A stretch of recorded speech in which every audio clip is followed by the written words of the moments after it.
Senhoras e senhores, meus amigos, meus seguidores, inscritos nas minhas redes sociais, no meu canal do YouTube TV Guanabara, on time, on air, online. Vão se inscrever, ajudar no compartilhamento. Hoje, 25 de abril de 2026, tem ao meu lado o professor Sebastião Amoedo, que eu conheci recentemente e por uma coincidência, eu fui convidada para um evento no Clube de Engenharia aqui no Rio de Janeiro. E cheguei lá e encontrei uma pessoa conhecida do clube onde eu sou sócia, no Leme Tênis Clube. E eu falei, que evento interessante. E lá estava o professor Sebastião Amoedo para palestrar e lançar o livro dele. E em homenagem ao bicentenário. Qual deles que é mesmo? Este. Então eu cumprimentei, conversei com ele, e quando ele soube que eu era sócia do Leme Tênis Clube e também confreira do Instituto de Geografia e História Militar do Brasil, foi uma festa. Ele também era sócio remido do Leme Tênis Clube. Então foi muito bom, a gente ficou amigo, conheci a Terezinha, que é a produtora, mãe, enfermeira, esposa, tudo! Maravilhosa, obrigada Terezinha. E cá estamos nós, porque ele é uma máquina de escrever livros. E ele está lançando recentemente o livro Padres da Pátria. Mas ele vai contar um pouquinho para nós da trajetória pessoal, profissional, familiar, acadêmica. E aqui estamos nós, professor Sebastião Amoedo. Conte-nos tudo, não esconda nada. Se é para falar da trajetória, vamos começando. Lá atrás, com 11 anos de idade, eu fui para um seminário, lá no Paraná, porque a minha paróquia o seminário era no Paraná, lá fui eu. Não deu outra. Fui expulso. Aí vim para um seminário no Rio de Janeiro, Seminário Arquidiocesano São José da Cúria Metropolitana do Rio de Janeiro, a quem tenho grande apreço. O fato se repetiu. Fui expulso. Aí fui para um colégio público e lá fiz um jornalzinho, coisa e tal, e não demorou. Fui expulso.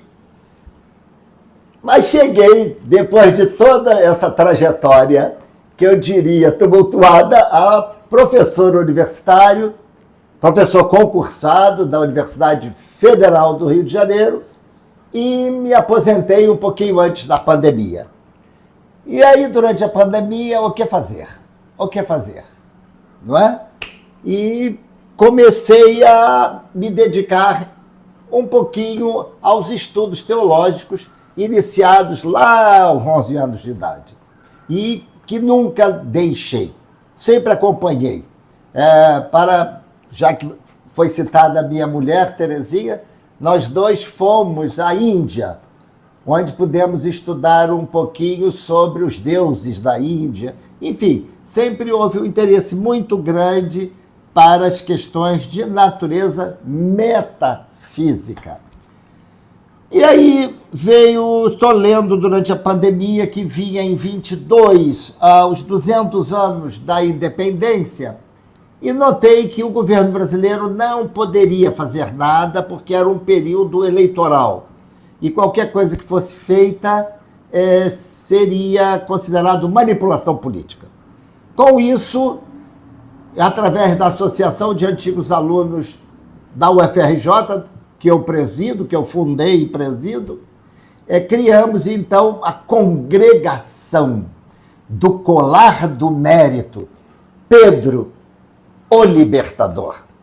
E fizemos eventos em Portugal, aqui no Rio de Janeiro, enfim, as instituições históricas, as instituições mais vinculadas à independência do Brasil, foram aquinhoadas ou outorgadas com o colar do mérito Pedro O Libertador. Com isso, nasceu, também por vinculações, amizades que fiz no segmento militar, nasceu inicialmente, nessa fase, os guerreiros negros na Guerra do Paraguai. Isso aqui é um resgate de negros que foram manipulados para irem à Guerra do Paraguai, que eles teriam, depois das batalhas, eles teriam a liberdade, e a história não foi bem essa. Alguns voltaram, alguns dos poucos que voltaram foram escravizados de novo, vendidos de novo. Então, poucos realmente sobreviveram e poucos não sobreviveram escravizados. Mas aí chegou, ano passado, 2025, com o Tratado de Amizade e Paz do Rio de Janeiro, entre Brasil e Portugal, porque o processo de reconhecimento da independência durou um período, durou de 22 a 25. Então, em agosto, 29 de agosto de 25, nós tivemos os 200 anos do Tratado, do reconhecimento da independência brasileira, do efetivo reconhecimento. E aí nós criamos o livro Do Grito ao Manuscrito. O grito foi em 22, mas o reconhecimento apenas em 25. Exatamente. Muita gente não sabe disso, não. Então, a independência, de fato, ela se dá... O grito de Pedro é uma intenção de Leopoldina, de grande influência de José Bonifácio, com o suporte militar de Joaquim Xavier Curado, que é um goiano. Olha lá, de Goiás saem grandes nomes, e sai esse homem que era um marechal brasileiro, já idoso, que lidera as tropas contra o comandante das tropas portuguesas do Rio de Janeiro, Jorge Avilés. A história é bonita, é comprida, enfim, mas se não tem Joaquim Xavier Curado, Pedro I possivelmente seria preso e reconduzido a Portugal. É Joaquim Xavier Curado, aqui no Rio de Janeiro, perto da estação central do Brasil, onde se chama Campo de Santana, ou Campo da Aclamação, onde ele reúne populares que se armam e combatem o exército português, que foge para Niterói, e depois de Niterói ele é expulso do Brasil. Agora, mais recentemente, já no final de 25 para 26, em função muito da Guerra do Paraguai, eu vi que havia sacerdotes católicos muito empenhados na Guerra do Paraguai. Teve até um sacerdote brasileiro que deu vamos assim dizer, uns carinhos maldados de um sacerdote paraguaio. Até um episódio muito engraçado. Mas, em função disso, eu disse, meu Deus, quais foram os grandes sacerdotes da história do Brasil?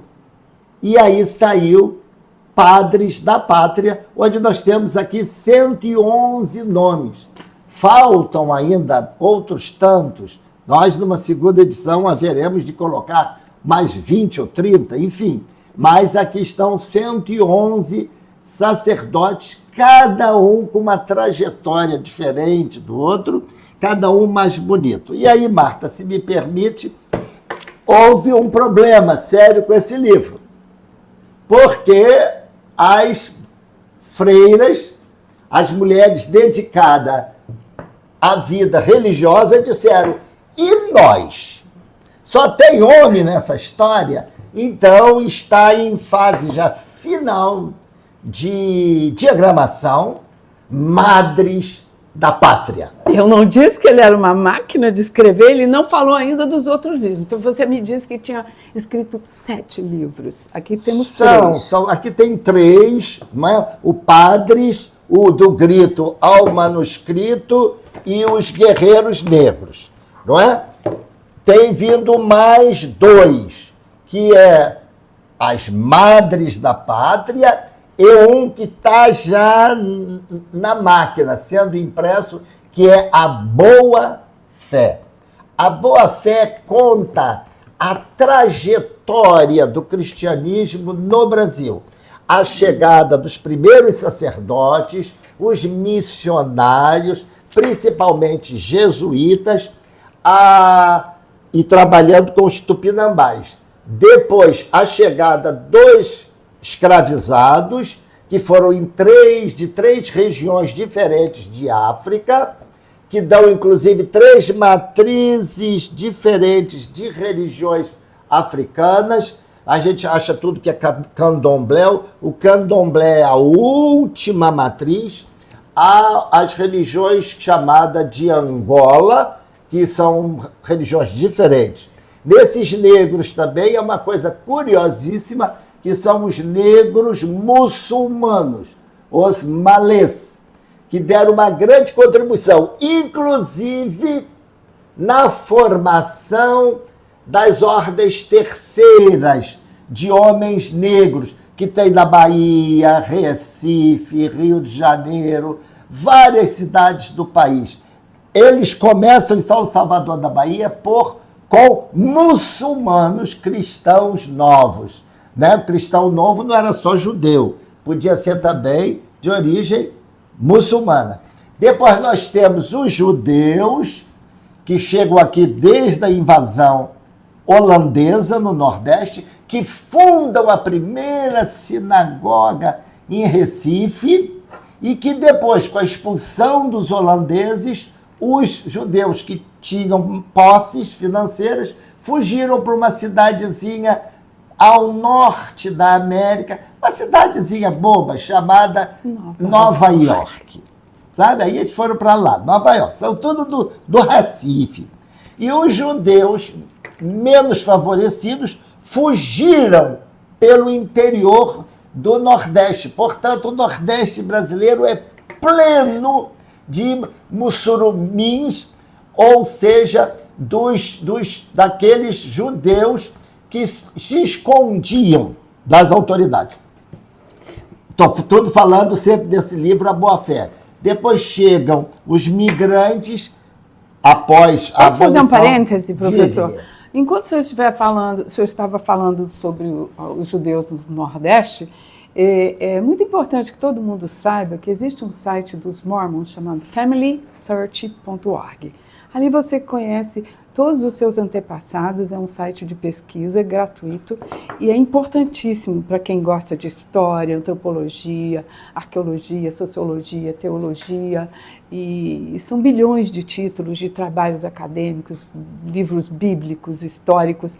E eu estou interrompendo o senhor porque é muito importante falar desses judeus do Nordeste, mas também daqueles que atracaram em São Paulo, que isso é história. E eu me tornei genealogista amadora, professor, porque eu comecei, depois de já adulta, já de uma certa idade, a me interessar por isso, porque durante toda a vida eu fui uma sobrevivente. Tinha que cuidar da minha sobrevivência e quase não dediquei meu tempo para leitura, e me arrependo disso até hoje. Então, meus convidados vêm aqui para ensinar para mim e para vocês, tá? Porque muita gente hoje, devido à agenda de emburrecimento, que é o que parece, os jovens de hoje, a maioria, ninguém sabe de nada, ninguém quer saber de nada, e nós estamos aqui para reverter isso aí. É uma pequena contribuição. Então, o senhor falou aí dos guerreiros, né? E eu me lembrei também que os meus antepassados, que eu encontrei na minha árvore genealógica, tinham patentes de capitão-mor, major-mor, alferes, e eu achava que eles eram militares regulares da coroa. Por isso que eu amo a história do Brasil, principalmente a história do Império, a história do Reino Unido de Portugal, que era o Brasil. Então, tenho até minhas dúvidas se realmente era colônia mesmo de Portugal, por tudo que eu tenho sabido. Então, eu procurei o Departamento Histórico-Cultural do Exército para que o general Ikeda, muito obrigada, colocasse à disposição lá alguém que pudesse pesquisar. Ele botou o departamento lá para procurar os meus antepassados, ninguém achou nada. Eu falei, mas não é possível, eles tinham patentes, capitães, alferes. Não, eu continuei pesquisando e encontrei, professor, as companhias de ordenanças. Meu Deus, o que o Império fazia, o que Portugal fazia. Eles queriam defender o território brasileiro, então eles criaram as companhias de ordenança, ou seja, a coroa mobilizava os governadores das capitanias que acionavam as câmaras municipais para escolherem os cidadãos que receberiam as terras, as patentes e as armas. Então, esse período que o senhor contou aí, da guerra, de tudo, todo mundo também foi treinado nessa época para defender o território brasileiro, né? Então, fica aqui minha dica para vocês procurarem não só o site familysearch.org, mas também os livros do professor. Este aqui, por exemplo, que com certeza tem citado algumas patentes aí dessas companhias de ordenanças. Bom, vamos então decupar aí as questões dos judeus. A gente tenta trocar sempre os entendimentos e nós temos um grande amigo, querido amigo, que inclusive dirige a Academia de História Militar Terrestre no Brasil, que é o professor Israel Bleiberg, que é um grande pesquisador, inclusive, da história judaica. E Israel tem uma palestra que eu gostei muito de assistir, em que ele provou, durante a palestra, que mais de 80% dos brasileiros descendem de judeus. Então, que o Brasil seria talvez o país mais judeu do mundo. Apenas, às vezes, isso não está descoberto. Por quê? Porque os judeus tiveram que se esconder, porque os judeus não registravam, às vezes, os filhos, que era para fugir da perseguição, fugir da Inquisição, fugir da morte. Eles eram mortos. Então, muitos de nós temos sangue judaico e nem sabemos disso. O Family Search vai dar uma pesquisa realmente sobre isso, quando tiver documentação. Agora, há também outros mecanismos, dentre eles, tem que querer fazer comercial de ninguém, o exame do próprio sangue. Sim, o DNA eu fiz. DNA que pode dizer de onde você tem origem. Então, aí, para poder, vamos dizer assim, essa questão judaico-religiosa. E o nosso querido Nordeste, o Ceará. Eu tenho um querido amigo, também médico, doutor Edilberto Ramalho, que ele diz que o Ceará é judeu. Então, o cearense é um judeu. E será que aquela estrela no chapéu dos cangaceiros tem a ver com essa história? Já há indícios de estar uma estrela nesse chapéu. Então, são todas as questões, as origens são origens judaicas, mas que não podiam ser assumidas. Isso é uma questão. Outra questão das patentes. Nós temos que considerar a situação de Brasil nas etapas históricas. Nós temos ali o século XVI, que são os anos 1500, depois o século XVII, que são os anos 1600, depois nós temos ao século XVII, século XVIII, 1700, e somente no início do século XIX chegam ao Rio de Janeiro os membros da corte, a família real, com o Dom João VI. E aí há realmente o Reino Unido de Brasil, de Portugal, Brasil e Algarves, ele é criado a partir dessa chegada, só a partir do início do século XIX. E, Marta, há uma questão aqui muito curiosa. Quando o Brasil diz que só independente, que o Pedrinho dá o grito, Pedro I, José Bonifácio diz, porque assim que acabaram as guerras napoleônicas, houve o grande Congresso de Viena, que fracionou a Europa. e o Brasil mandou um representante. Foi um representante do Portugal, foi um representante de Brasil e foi um representante de Algarves, que é o sul de Portugal, ao Congresso de Viena. Então, José Bonifácio alega ao mundo: vós já reconheceis o Brasil, porque tivestes aceito do passado o nosso representante. Isso posto, o Brasil é uma nação de fato e de direito. E aí o mundo todo se cala e diz assim: caramba, de fato, nós aceitamos o embaixador brasileiro, porque era o Reino Unido de Portugal, o Reino de Brasil e o Reino de Algarves. Isso é uma coisa curiosa. Retornando às patentes. Há, obviamente, as patentes do exército português. E aí vai aqui uma discussão que é polêmica e cria, às vezes, uma certa estranheza, mas é uma discussão de natureza histórica. O exército brasileiro se diz criado em Guararapes. Há quem discorde, não sou eu, não. Há grandes autores que discordam. Não, ali não era Brasil. Não se estava defendendo Guararapes como território brasileiro. Estava se defendendo como território de Portugal. Sim. Porque nós éramos subordinados a Portugal. Então, de fato, há uma outra corrente que diz: o exército brasileiro nasce no Campo de Santana, em janeiro de 1822, com Joaquim Xavier Curado, quando ele cria a primeira força que vai combater o exército português, a primeira força de brasileiros. Então, haveria um erro histórico, e aí, de considerar Guararapes o berço do exército brasileiro. Ele é o berço dos combates, da defesa do territorial, mais da criação de um exército. Bom, por outro lado, Dom Pedro II, as cortes, o Império Brasileiro não apreciava muito o exército. Então, eles tinham a Guarda Nacional, onde havia os famosos coronéis da Guarda Nacional.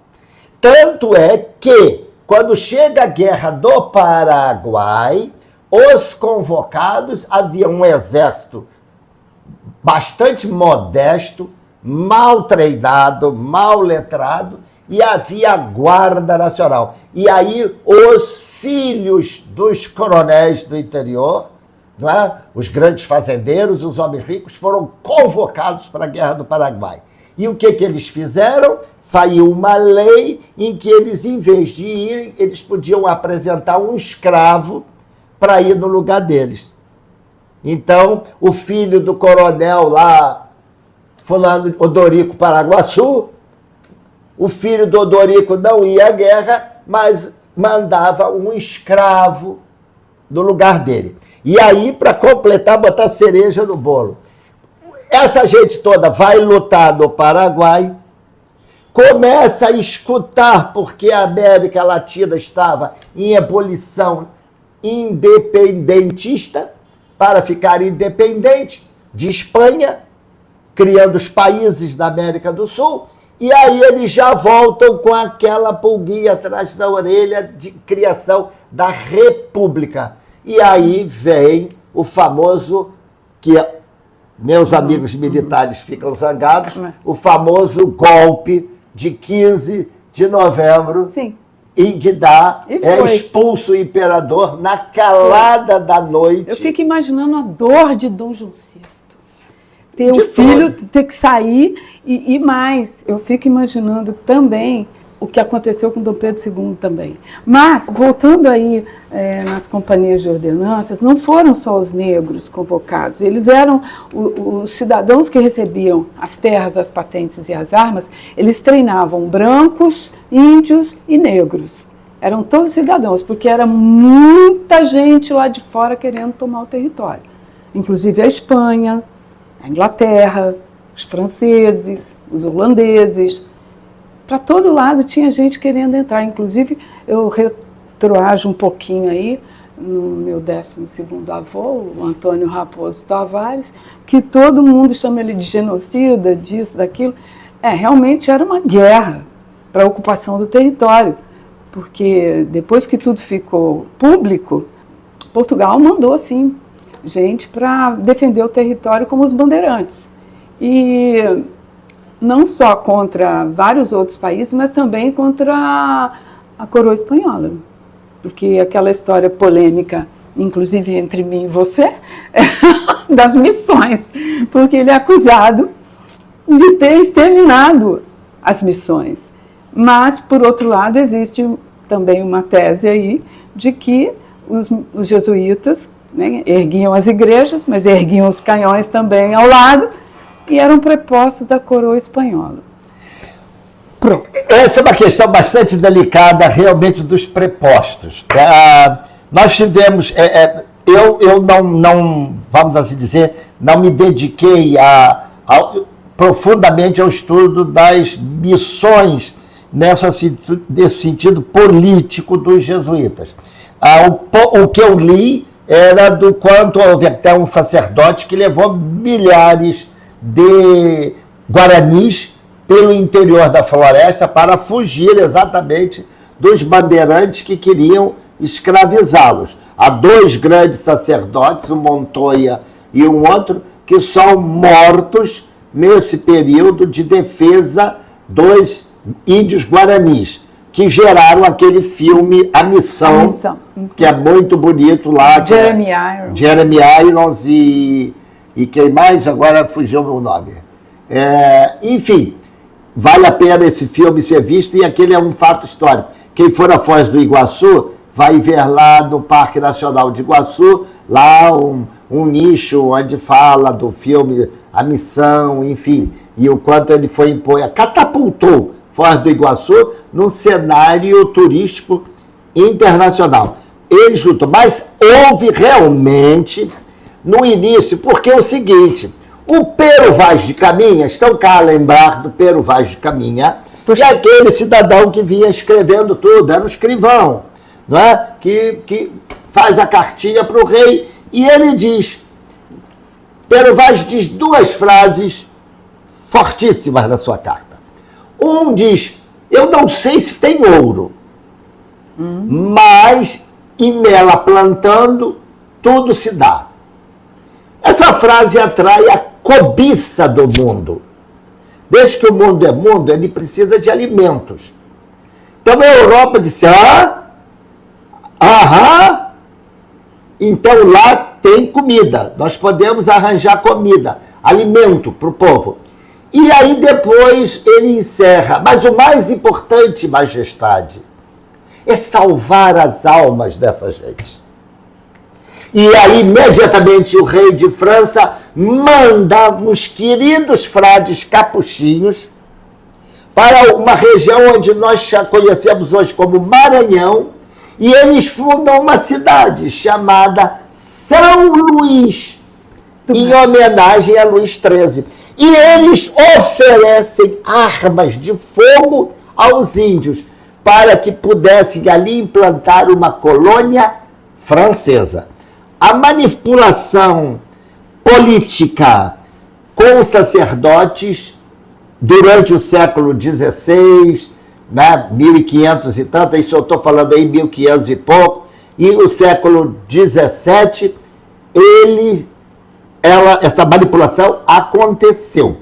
Ela foi realmente aqui mesmo no Rio de Janeiro, quando nós temos a invasão também francesa no Rio de Janeiro, chega aqui ao Rio um sacerdote franciscano chamado TV. TV é um que fica horrorizado com a antropofagia, porque os índios degustavam, né, os seus prisioneiros. Eu já falei numa outra vez, não é de pega, mata e come, não é carcará, não. Pega, mata e come. Não. Eles degustavam ritualisticamente falando. Tanto é que logo depois chega um calvinista chamado Léry, e Léry vai dizer, olha, se a gente for compreender os assassinatos que ocorrem na Europa contra nós protestantes, esses índios até são muito elegantes. O calvinista defende os índios tupinambás, que eram índios que estavam por todo o litoral brasileiro e aqui no Rio de Janeiro tinham sua sede matriz na Ilha do Governador. Imagina que o cacique de Governador, ele vai a Santos, vai a São Vicente para negociar a Confederação dos Tamoios, onde estava prisioneiro um padre chamado José de Anchieta. Então, para finalizar, que eu gosto sempre de falar desse trio, não é? Que é o TV, padre católico, que fica horrorizado, o Léry, que diz até que não é tão terrível quanto a Europa, e depois veio o Hans Staden, que era um artilheiro, era um soldado. E ele é alemão, e ele vem e ele fica prisioneiro dos índios, e ele narra o horror dele para esperar o dia da morte dele, porque o ritual era muito demorado, Tinha que engordar, né? Tinha que engordar. Não, o cara, eu vou dar assim... Mas e a história do cara mulher por aí? Linda a história. Deixa eu só acabar essa aqui do Hans Staden. O cara era preso, davam a ele uma índiazinha muito bonitinha para ficar com ele à noite, davam comidinha, ele ia no rio tomar banho, ele vivia no paraíso celestial. Até que num dia eles faziam uma festinha, davam-lhe umas aguardentes, ele ficava um tanto quanto banzo, via o cidadão com um tacape de 1,5 metros e dava-lhe uma cacetada na nuca, que ele já tombava e as senhoras da tribo caíam em cima dele com as facas, cortando os pedaços. Isso é Deus.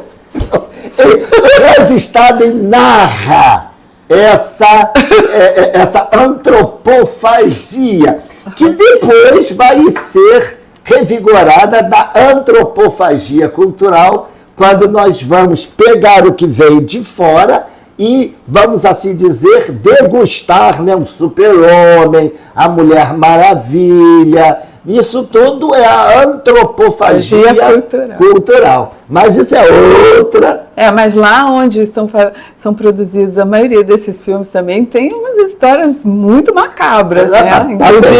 Também. Aí que dos extermínios dos índios, enfim, lá americano, Bahia, é outro conversê, é outro papo. Tá divertido. Tá muito divertido, eu adoro, porque eu aprendo, né, gente? E vocês também, aqui. Mas uma coisa só, a história não é chata. Perdoe meus colegas. Chato é o professor. Tá? O professor de história que não for alegre, na Bahia, tem uma professora catedrática que está dando aulas e ensinando, formar jovens professores de história com música. Tem que fazer música. E com a música eles memorizam a história. A história é linda. Agora, se o cara chega lá e dizer, quem foi a mãe de Pedro I? Foi lá. Quem foi desse? Me poupa. Nem eu aguento. Vamos falar uma curiosidade aí sobre Dom Pedro I? Dom Pedro I. A gente fez um evento lá no Leme Tênis Clube, ele botou uma pintura que ele tem de Dom Pedro, eu juro por Deus, por tudo quanto é mais sagrado. Em pleno evento, eu comecei a olhar, porque eu estava em pé, comecei a olhar para o quadro lá de Dom Pedro I, eu juro que teve um instante assim que Dom Pedro estava presente ali e estava flertando comigo.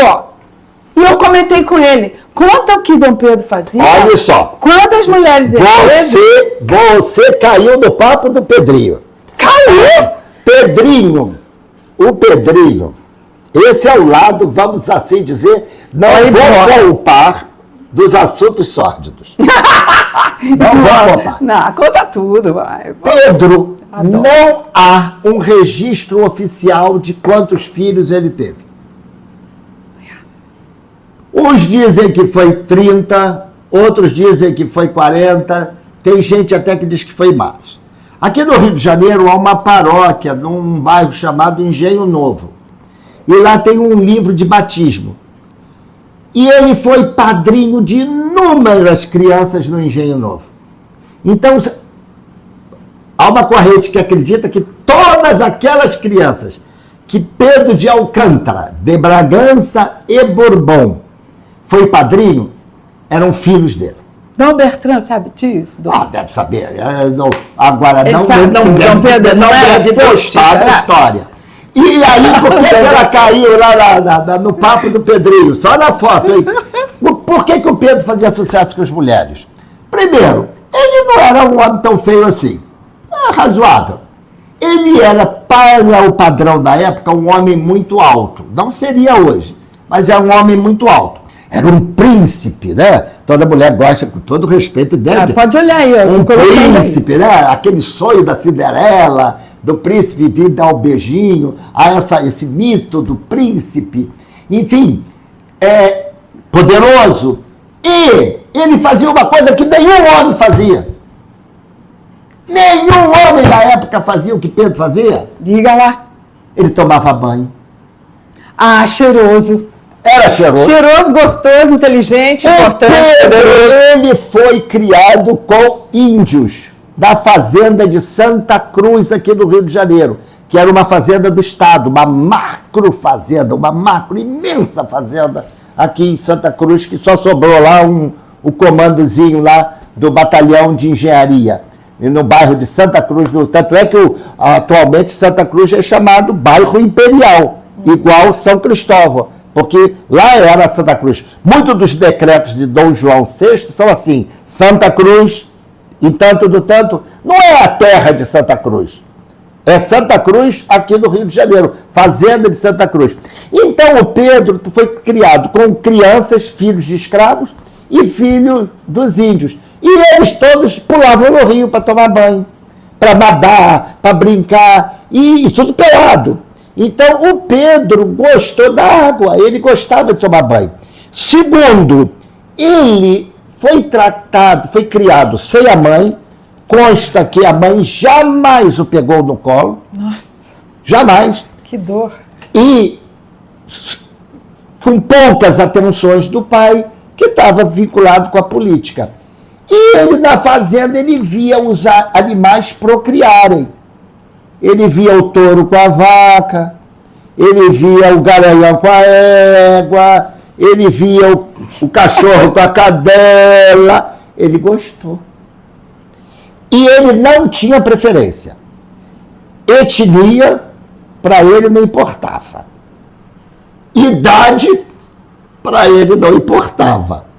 Então, todo mundo fala, Marquesa de Santos, a Marquesa de Santos. Ele teve filho com a irmã da Marquesa. Não, isso é verdade, nunca tinha ouvido falar. A irmã também. Ele teve filho com uma freira dos Açores. A criança morreu logo e foi enterrada como filho do príncipe, com toda a honra para os seus amigos. Era ele que também compunha músicas. O maior é considerado artista pelos críticos. Veja bem, a educação daquela época era uma educação de línguas. Ele era um homem que falava bem francês, consta que arranhava, não era bom no inglês, lia em latim, lia em grego. Era um péssimo aluno. Seus professores dizem que ele é péssimo. Não tinha atenção a nada. Mas lia em inglês, lia em latim e grego. Quem aí está lendo em latim e grego? Pedro lia. Depois, ele estudou marcenaria, era um exímio marceneiro, serralheria. Gente, a fazenda de Santa Cruz, vocês botem assim, nós estamos falando para Brasil, todo mundo sabe o que é o Senai, todo mundo sabe o que é o Senac, todo mundo sabe o que é o Senar, que é de aprendizagem rural.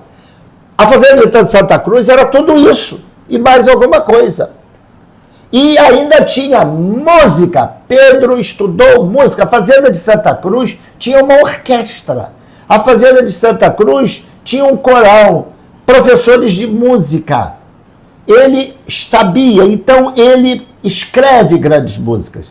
Das músicas mais famosas está o hino da independência, o hino da Carta Constitucional de Portugal, quando acontece em 1820, que a Revolução do Porto e Portugal vai ter uma Constituição, Pedro escreveu o hino da Constituição antes da Constituição acontecer. Pedro escreve ainda o hino da maçonaria do Brasil e consta que, pela história, durante a Guerra do Paraguai, durante a Guerra da Cisplatina, veio antes, que era a região do Rio Grande do Sul, que o Brasil, do Rio Grande do Sul, não, perdão, de novo, as tropas estavam no Rio Grande do Sul e nós queríamos parte do Uruguai, ou o território todo, ali era a província Cisplatina.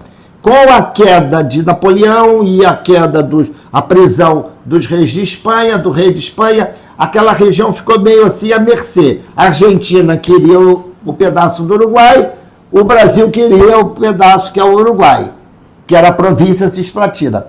Então, um soldado morto brasileiro nessa guerra da Cisplatina, que isso é outra história, Pedro vai para a guerra, mas quando ele está chegando na guerra da Cisplatina, ele é avisado que Leopoldina morreu.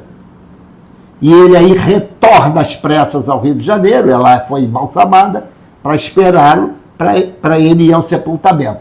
Ele retorna às pressas ao Rio. Comenta-se que, se Pedro tivesse chegado lá na frente do front, o Uruguai era nosso. Mas como Pedro teve que vir embora, a cavalaria refugou. Podem ficar zangados, cavalarianos. A história está lá, os relatos. A cavalaria refugou e não foi para combate, não partiu para combate.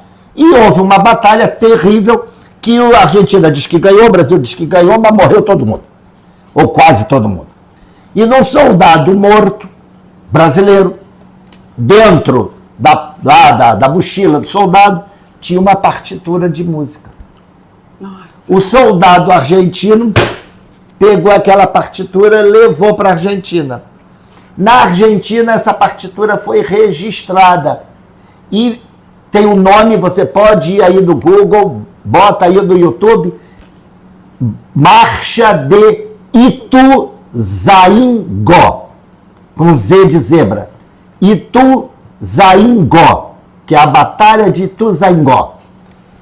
Essa marcha hoje, ela é a marcha triunfal da chegada do presidente argentino. Quando o presidente chega, toca lá a corneta, pararó, pararó, e aí toca, né? Toca uma música. Então toca em Ituzaingó. Então se o Milei chegar numa solenidade, tem que tocar em Ituzaingó. Ituzaingó é do Pedro. Quem escreveu, todos os críticos, inclusive argentinos, dizem o jeito dele de escrever. E para encerrar a parte musical, que é a mais engraçada, há uma grande missa. A missa antigamente era um grande show.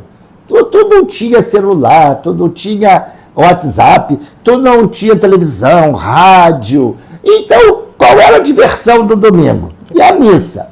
E na missa era em latim, né? Senta, levanta, ninguém entendia nada. Então tinha que ter música bonita.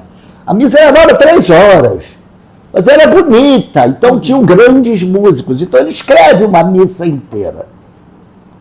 E aí essa música é dedicada a Nossa Senhora do Carmo, que é a patrona da Casa Imperial.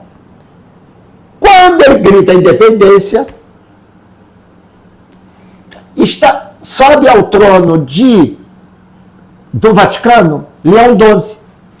Ele apaga o nome de Nossa Senhora do Carmo e bota missa em homenagem a Leônido X. Ele faz lobby com a missa, com a partitura, e manda para o Papa. Olha, Papa, escrevi essa missa para você. Dá para aceitar a independência do Brasil?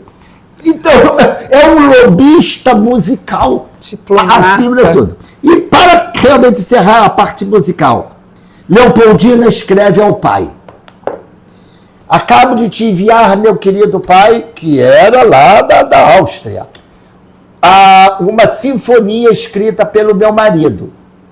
Ele até leva jeito. Essa sinfonia desapareceu. Não sei se o pai da Leopoldina, com raiva quando a Leopoldina faleceu, tascou a partitura na fogueira, né, na lareira. Ninguém sabe onde está? Está perdida. Quer dizer, pode aí, os meus pesquisadores que estão na Áustria, o pessoal em Viena, vamos fazer a corrida em busca da partitura perdida da Sinfonia de Pedro I, encaminhada por Leopoldina a seu pai da Áustria. Então, agora eu queria mudar um pouco o tema e agradeço muito, falta muita coisa ainda. Vamos repetir. O Brasil tem 500 anos. Nós vamos ter que ter mais aulas com o senhor, mas eu queria que o senhor me dissesse alguma coisa sobre o Conselho de Minerva. Né? Bom, o Conselho da Fizemos Deusa. um evento, inclusive, no consulado americano aí, o Conselho de Minerva, e eu sinto, assim, me sinto muito honrada mesmo de ser sua amiga e parceira. A honra é toda nossa. Minerva, quem é Minerva? Minerva é a deusa da sabedoria. Em Roma, na Grécia seria Atenas.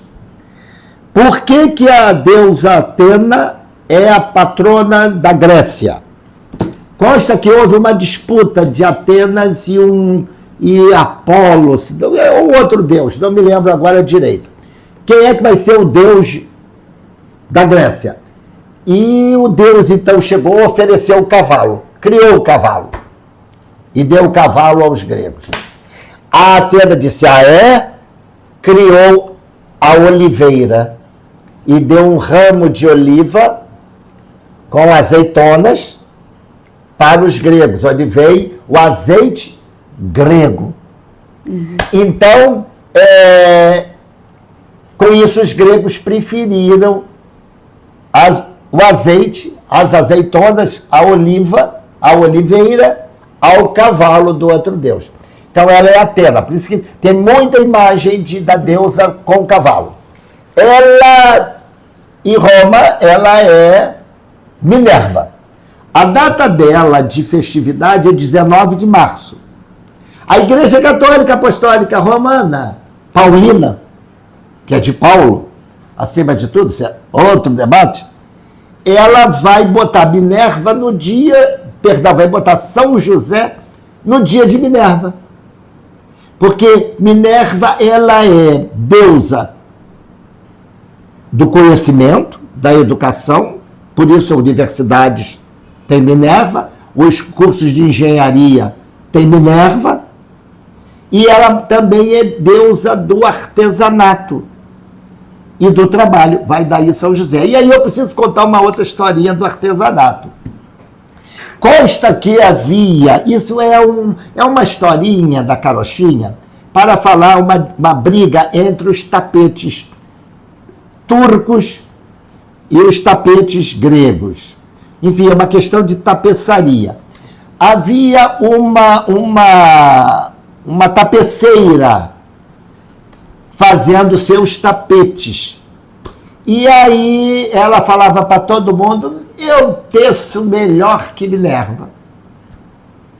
E um dia uma velhinha aparece: minha filha, você tem tapete bonito, como você é prendada. Ah, minha senhorinha, meus tapetes são mais belos até do que se fosse o tapete de Minerva. A velha: minha filha. Aí a velhinha tira o manto e diz: eu sou Minerva. E você me desafiou. Vamos fazer tapete. E a mocinha senta fazendo tapete, do lado dela Minerva também. Os deuses do Olimpo, todos adoravam uma confusão, todos vieram assistir, sentaram, né? Ficaram olhando as duas tecendo, e duas tecendo. Quando acabam 2 tapetes lindíssimos. E os deuses discutem entre si qual é o mais belo e decidem. Empatou. Minerva fica possessa, rasga o tapete da mocinha. A mocinha, então, diz: você não aceitou que eu sou uma boa fazedora de tapetes, uma boa tecelã? Então, ela tentou se enforcar, a mocinha, nos fios do tapete. E aí, então, Zeus segura a moça e diz: você não morrerá. Você fará tapetes ao longo da eternidade. E o nome dessa moça é um pouco difícil de pronunciar: Arárquide. Arárquide. Daí nascem os aracnídeos, que são as aranhas. Quando você ver uma aranha, é aquela moça que um dia desafiou Minerva. O Conselho de Minerva, então, é isso que reúne: é o saber, é o conhecimento, é, sem dúvida alguma, competição, mas competição pelo conhecimento, porque nós só evoluiremos, só nos desenvolvemos. Qualquer nação do mundo, qualquer povo, qualquer etnia, qualquer comunidade, ela só evolui por um caminho: o caminho do conhecimento, o caminho da deusa Minerva. Por isso, nós reunimos antigos alunos da Universidade Federal do Rio de Janeiro. Alguns mais antigos eram da Universidade do Brasil, que até 1967 era esse nome, e criamos, então, o Conselho da Deusa, e que nos reunimos para quê? Para trocar conhecimentos. Nós não queremos eventos, né? Como eventos, enfim, acima de tudo, e vira e mexe tomar um chopp, que afinal de contas, não é? É bebendo e debatendo que se evolui. E eu quero agradecer aqui, professora Anne Janin, aquela cantora lírica maravilhosa aqui do Rio de Janeiro, que participou de um dos eventos do Conselho de Minerva lá no Leme Tênis Clube. Sem dúvida. Que foi maravilhoso, inclusive. Um beijo meu querido amigo, genealogista, historiador, e estava lá também, né, recitou Camões, se não me engano, foi o Camões ou Fernando Pessoa. Desculpa aí, Pablo. Pablo, muito obrigada. Foi muito bonito aquele evento, né? Também produzido com a inspiração do Conselho de Minerva pelo professor. E eu queria agradecer também, professor, a Raquel, que está aqui, uma amiga minha do coração, e ao pai dela, porque ela está aqui nos ajudando junto com a Terezinha, a produtora e a esposa do professor. E eu queria muito também agradecer a Dom Bertrand por aquela pizza, Dom Bertrand. E eu queria muito que o senhor mandasse uma mensagem para Dom Bertrand, porque eu vou, talvez, estar com ele em São Paulo. E que fique registrada aqui a sua fala sobre Dom Bertrand. Dom Bertrand, Vossa Alteza Real e quiçá imperial, a sua presença entre nós, o seu exemplo é para nós de alta importância. O histórico da família imperial não apenas tem esses momentos, vamos assim dizer, mais humanos, que eu citei aqui de seu ancestral Dom Pedro de Alcântara, de Bragança e Bourbon. Mas nós teríamos de ter mais tempo para citar o homem que partiu para Portugal, que lutou ombro a ombro com o povo da cidade do Porto contra o despotismo, contra a inversão de valores de sucessão, e que legou a Portugal Dona Maria II. O homem que deixou em Portugal uma rainha carioca, que é a Dona Maria II, que deixou no Brasil aquele que, particularmente, eu reputo como o único estadista do nosso país, como o único que pensou o Brasil, que foi o seu filho Pedro II. A sua presença entre nós é um acervo e nos traz uma esperança que possamos um dia rever na direção do Estado brasileiro pessoas de honra, pessoas que mereçam o nosso respeito, o nosso carinho e a nossa admiração. Que Deus o proteja, Dom Bertrand. É isso aí. Muito obrigada, professor. Vamos nos ver novamente aqui no canal TV Guanabara. E eu quero agradecer a todos que ajudam a compartilhar. Inscrevam-se, curtam, porque a gente vai voltar. Sempre com conhecimento. Porque é importante para mim e tem que ser importante para você.